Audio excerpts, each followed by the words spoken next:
So portal hypertension, although it is not really a disease in and of itself, it's a physiologic state, it is very intimately related to a lot of the surgical diseases of the liver that we're going to talk about, particularly cirrhosis, because it's so common in the United States and it's the #1 cause of portal hypertension.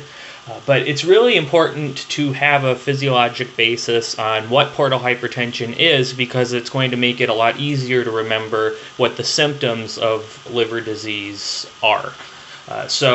Without further ado, so we'll talk about the anatomy just briefly. We're kind of going to be talking about the anatomy as we go. Then I'll talk about the pathophysiology. This is going to be what I really want you to pick up on here, is why liver disease causes portal hypertension.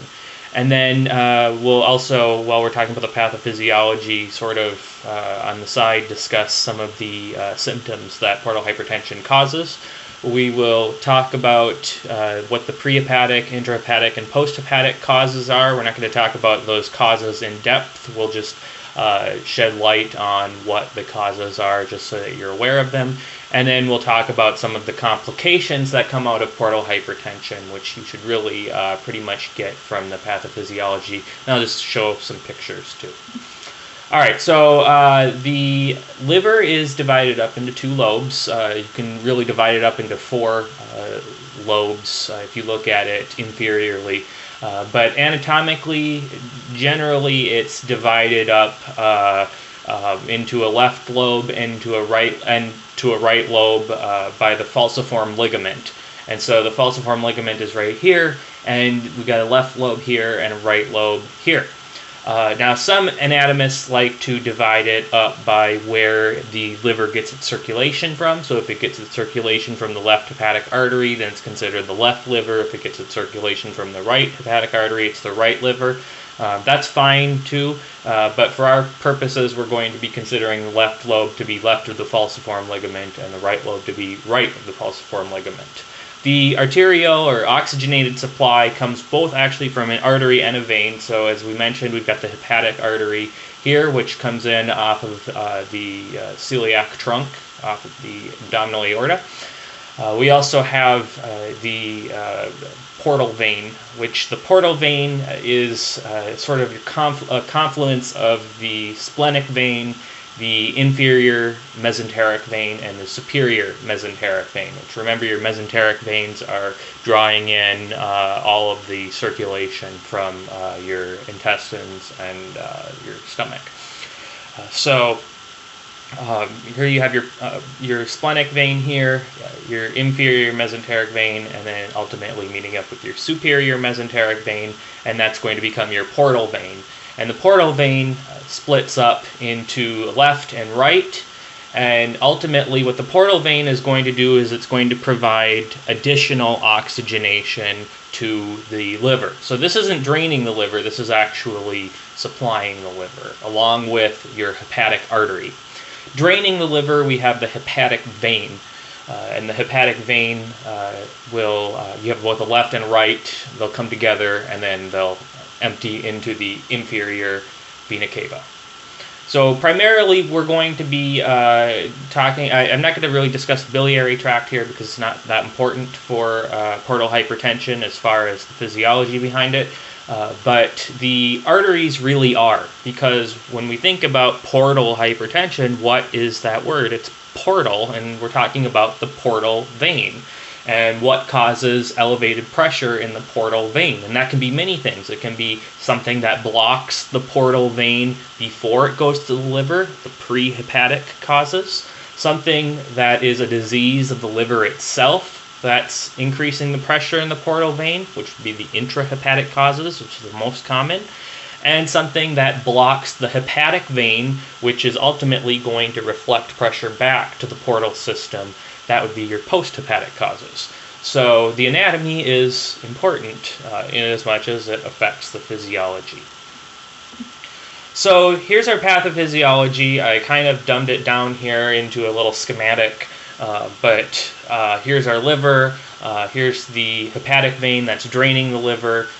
And our supply into the liver is with the hepatic artery, which we're not really going to talk about here, and then the all-important portal veins. The portal vein splits up, but initially we have one portal vein. We also have gastric veins that drain into it, and then superior mesenteric vein, inferior mesenteric vein, and your splenic vein. So this is not perfectly anatomically correct, so don't ask me about that. This is not designed for you to get your anatomy out of. This is just a schematic. All right, so what happens for portal hypertension? Well, first off, there's got to be a disease of the liver usually. It's usually a disease of the liver. However, you can also have something that's blocking the hepatic vein or something that's blocking the portal vein. What's really happening, though, is you're getting increased pressure in this system here. So superior mesenteric vein, inferior mesenteric vein, and splenic vein, and everything that comes before that venous-wise. So it's most of the time it's due to disease of the liver, but it can also be something affecting the hepatic vein or something affecting the portal vein. So with that, we get increased portal pressure. No matter what the cause is, we get increased portal pressure. And the portal pressure is usually about 5 to 6 millimeters of mercury, so not a lot of pressure. But when you get a blockage, of course, the pressure is going to go up. And when the pressure goes up, it's going to stimulate development of venous collaterals that will shunt blood away from this disease system, either disease of the hepatic vein inside the liver or blockage in the portal system. And it'll shunt blood away from the portal system to the azygous system, which the azygous system empties into the superior vena cava. So we're basically bypassing wherever the blockage is. So that's just the body's natural response to that. Usually at about 20 millimeters of mercury, so about 4 times the normal pressure of the portal system, you start to develop significant collaterals, especially those dangerous collaterals in the esophagus. All right, so what happens here? Well, first off, remember, this is not going in order of when they happen. These are just going in the order I put them in.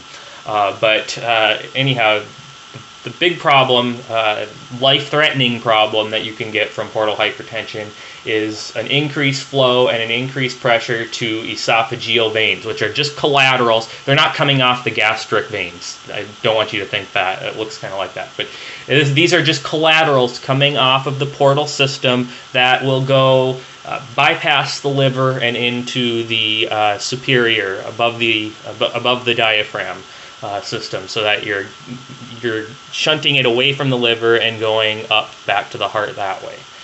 So because you have increased flow through these collaterals, you have an increased pressure, and that's going to cause these dilated, tortuous esophageal veins, and those are varices. And at a certain point, they become liable to rupture, and that's where you get your bleeding esophageal varices. Now, these varices can also happen around the stomach, and they can also happen down in the lower GI in the rectum.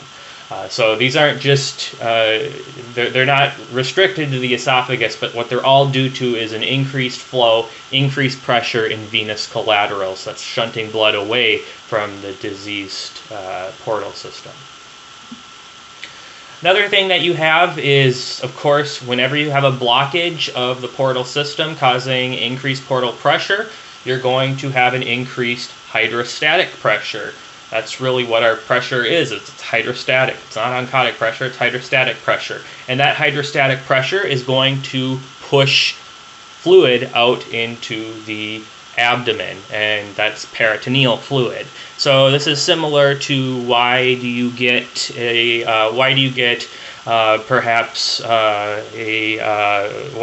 fluid on your lungs when you have congestive heart failure? Well, you have increased pulmonary pressure, and so you get fluid moving out of the pulmonary veins. It's the same thing here. You've got increased pressure, so you've got fluid moving out of your mesenteric vasculature, and that's ascites.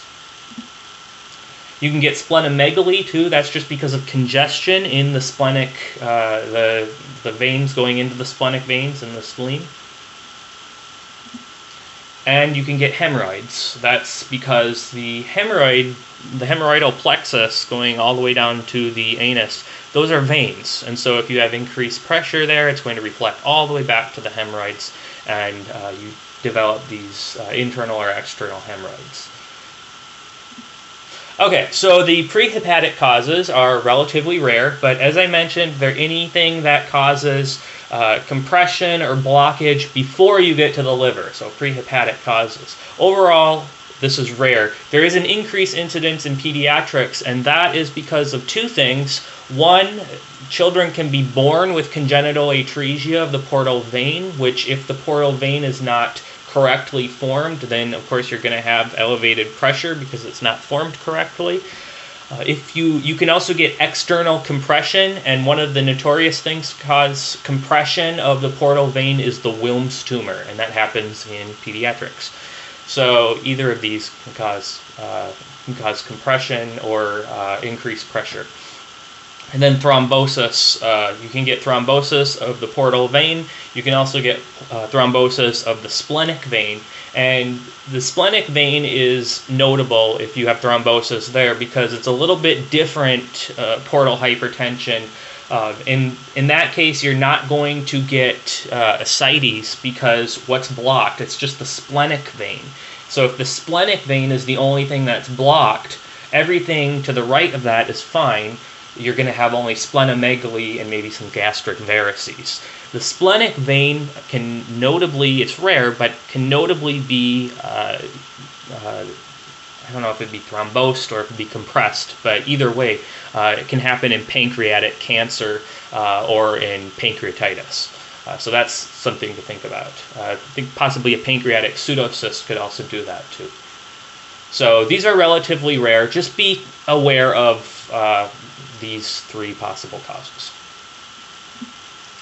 Now, the intrahepatic causes are the ones you really need to know left and right, because this is the most common. When you have a patient with portal or hypertension, it's almost certainly one of these causes, especially if it's an adult patient.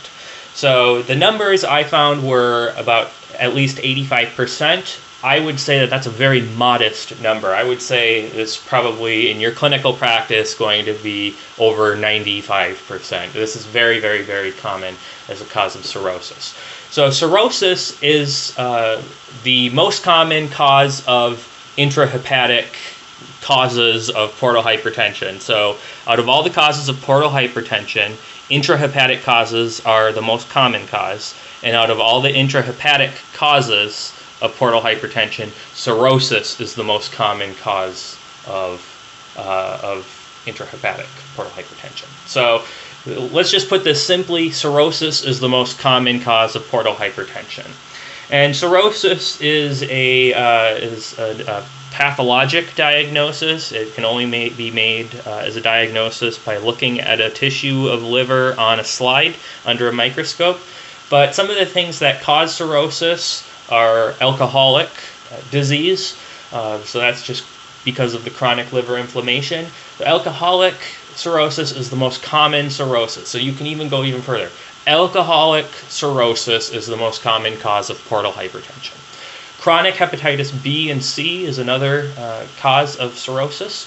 Autoimmune hepatitis, which is just a disease entity in and of itself. Primary biliary cirrhosis, primary sclerosing cholangitis, non-alcoholic steatohepatitis, biliary atresia, here we're thinking about children, and then cryptogenic cirrhosis, which is about 20% of all diagnosed cirrhoses are actually idiopathic. Schistosomiasis is an important cause of intrahepatic portal hypertension worldwide. We don't see it in the United States, however. And then some of these inherited genetic causes, which also cause cirrhosis, but I wanted to outline them here as inherited causes, are Wilson's disease, which is a copper metabolism disorder, hemochromatosis, which is an iron metabolism disorder, cystic fibrosis, and then congenital hepatic fibrosis. These four are all, in case you're wondering, autosomal recessive. All right. Posthepatic causes are also relatively rare. So when we're thinking about posthepatic causes, we're usually thinking about one of two things: Budd-Chiari syndrome, which is a thrombosis or compression of the hepatic vein. So remember, we're posthepatic here. So this is a hepatic vein, which is draining the liver. And Budd-Chiari syndrome is not really it can be a diagnosis if it's idiopathic, which then it would be primary Budd-Chiari syndrome. But you can also get secondary Budd-Chiari syndrome, in which you have compression or thrombosis of the hepatic vein due to an underlying cause. And some of those underlying causes include polycythemia rubra vera, pregnancy or postpartum state, oral contraceptive use, which remember increases your clotting, paroxysmal nocturnal hemoglobinuria, hepatocellular carcinoma, and then any inherited or acquired hypercoagulability, lupus anticoagulant, factor V Leiden, protein S, protein C deficiency, etc. And then constrictive pericarditis. This is almost kind of like you have a CHF-like symptom, and actually portal hypertension is a congestive heart failure sequela, because when your heart's not pumping properly, what's going to be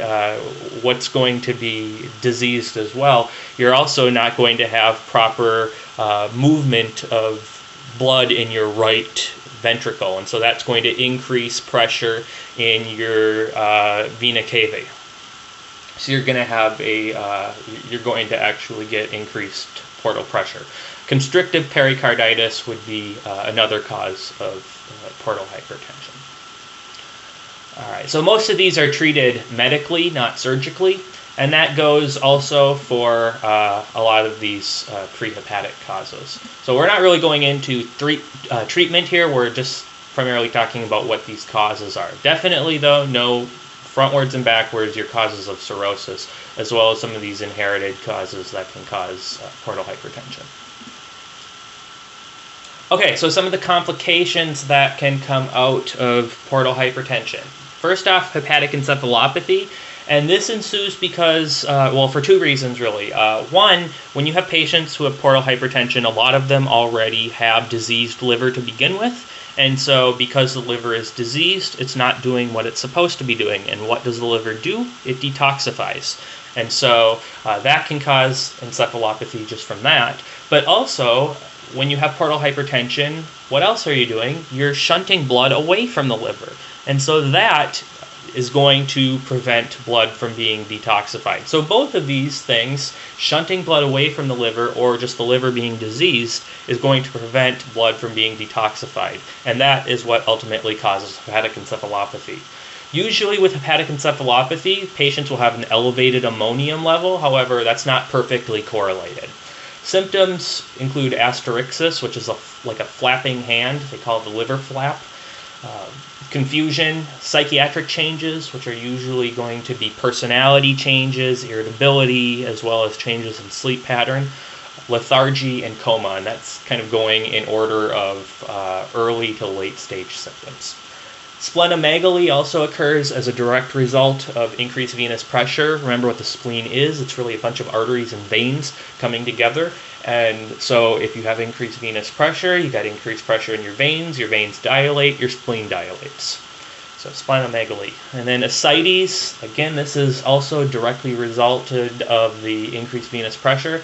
So you've got increased hydrostatic pressure there, and that's pressure that's going to push fluid out. And this is just like why you get pulmonary edema when your heart isn't working. You get ascites when your portal system's not working. And so you can think of portal hypertension is to ascites as pulmonary hypertension is to pulmonary edema. So what you get then is fluid pushed into the peritoneal space, and this can actually, it can be mild or it can be really, really dramatic. There's also some other skin and venous features that I'll also show you when I show you some pictures in a little bit. Malnutrition can co-present with portal hypertension. It's not really due to the portal hypertension, but just because so many patients who come in with portal hypertensive symptoms have underlying liver disease, a lot of them will have malnutrition. We're thinking malnutrition, we're thinking on labs, low albumin. That's very typical of liver disease. Hemorrhoids are another thing that's a direct result of increased venous pressure, just lower down in the GI. And the hemorrhoids are just veins that become dilated, and they're very painful if they're external. And then most importantly, GI bleeding. Namely, we think of GI bleeding from portal hypertension as esophageal varices, and that's important because these can be deadly. But you can also get gastric or rectal varices too. And so esophageal varices, when we think of it, we think of the dramatic esophageal varices that present as hematemesis, where you get a sudden vomiting of bright red blood and the patient dies. And that can happen, but you can also get esophageal varices that are bleeding, that are just slowly bleeding, and that can cause melena, as well as gastric varices that are slowly bleeding, and then rectal varices too, and that would cause, of course, bright red blood from the stool or maroon-colored stools. So all of this, though, would cause Guaiac-positive stool. Esophageal varices or possibly gastric varices are really the only ones that would cause you to vomit up blood. All right, and just to let you know, in the other lecture on cirrhosis, we'll talk about management of some of these things. Okay, so hepatic encephalopathy, as mentioned, asterixis. This is wrist flap. Really easy to see when you're doing your physical exam. Just hold the patient's wrist in place and look for this sort of flapping motion. And what you're actually going to do when you document this on your physical exam is the number of flaps per minute. That correlates with the degree of hepatic encephalopathy. So here's ascites. This is not a fat patient. You'd have to see the rest of the patient's body, but this is all peritoneal fluid inside the patient's space here. So this is all fluid. This is not fat. And another thing that you see is these dilated veins, and that's also typical of liver disease, portal hypertension. So here's another picture of ascites. So here you can see you've got a rather slim patient. And then another thing that tells you that this is ascites is that the umbilicus is sort of bloated out here. You can also possibly see some dilated veins here. So here's a really obvious one. So here's that umbilicus kind of protruding out. And you can see here that you don't have an overweight patient at all, but you do have massive amounts of fluid in the peritoneal space. This is one of the skin manifestations, cutaneous manifestations of portal hypertension, of liver disease. This is actually primarily of liver disease, and these spider angiomata develop because the liver is responsible for metabolizing estrogen, and estrogen causes these spider angiomata. So what these spider angiomata are just these red, usually these red macules with these peripheral sort of branching out arteries. So they look like spiders, with this macule being the spider's body, and then these peripheral arteries here being the legs. Here's a bunch of them. If you see, some of these, they just happen in people, but if you see more than 5, you should definitely be thinking there's something wrong, especially if the patient is at risk for liver failure. Here's another one. Okay, this is caput medusae, which is just Latin for the head of Medusa. And these are just tortuous, dilated umbilical vessels. This is another sign of portal hypertension.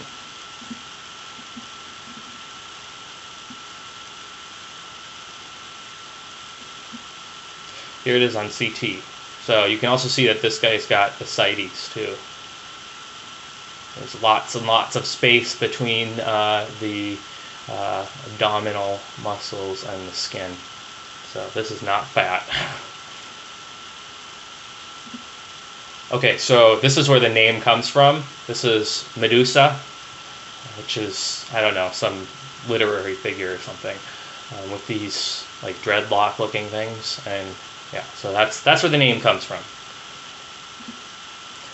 Okay, so here's splenomegaly. Usually splenomegaly isn't visibly apparent. It should be part of your exam when you're palpating the abdomen, which you'll feel is just left upper quadrant fullness. And this is the liver here, and here's your spleen. It's huge. So on the CT, it kind of looks like the liver, but it's on the left side, so it's not the liver. Here's a coronal view. So very, very big. And here's all your intestines pushed all over to the right side here. Here's esophageal varices on EGD. So if you want to know more about esophageal varices, I did a big talk about hematemesis. And external hemorrhoids. These can happen in anyone. This happens from straining, but they can happen just spontaneously in patients who have portal hypertension for similar reasons, because you're increasing the pressure and these veins then become dilated. And so these are very painful. And so these are some of the things that you will see in patients with portal hypertension, and this is a good prelude to cirrhosis, which is going to be the talk of the next lecture, because with cirrhosis you're going to see these symptoms. And so hopefully you have a better understanding now of what portal hypertension is, which is the hallmark pathophysiologic sequela of cirrhosis. And that is it.